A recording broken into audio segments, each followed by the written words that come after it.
ہمارے ساتھ موجود ہیں قاری حافظ محمد عارف جماعتی نقشبندی، جو کہ بہت ہی خوبصورت الفاظ میں قرآن پاک کی تلاوت کریں گے، تو آئیے سماعت فرماتے ہیں۔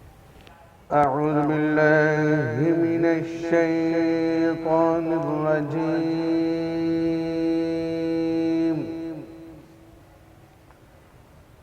بسم اللہ الرحمن الرحیم۔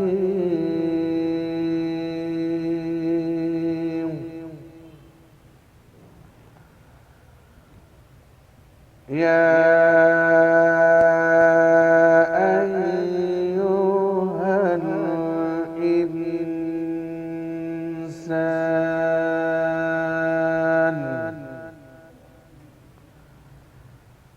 ما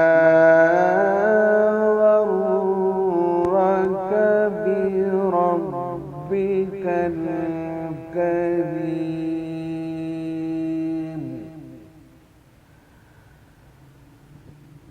الذي خلقك فسواك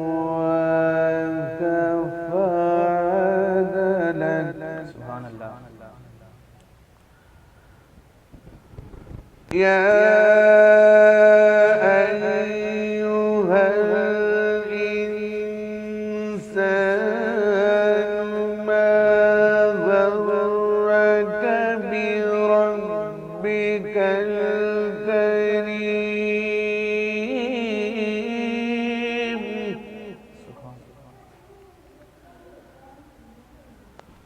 ما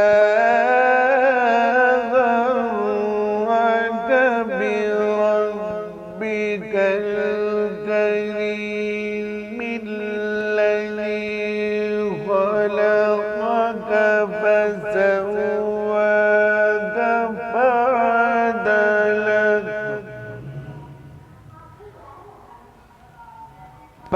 فعدلك في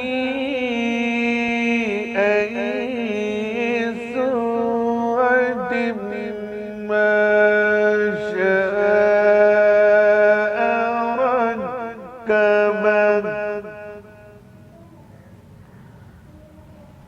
كلا بل تكذبون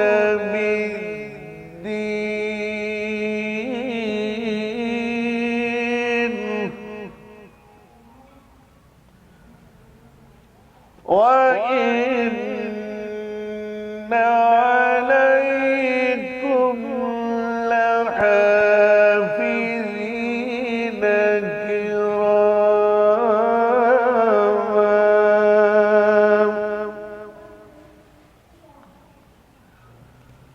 وإن عليكم لحافظين كراما كاتبين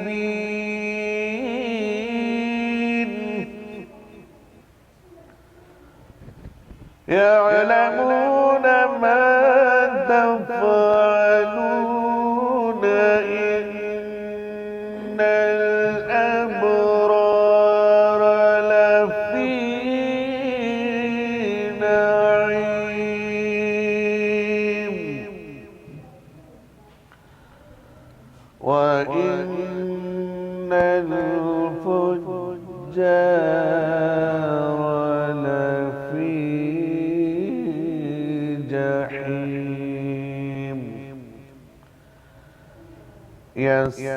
يصلونها يوم الدين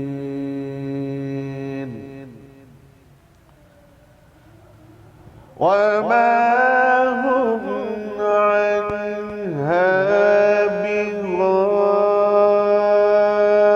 بغائبين وما أدراك ما يوم الدين ثم ما أدراك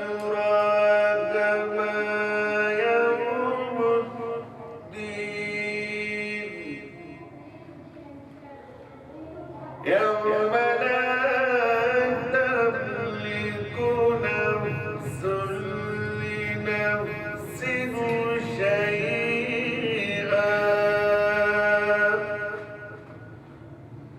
والأمر يومئذ لله صدق الله العظيم.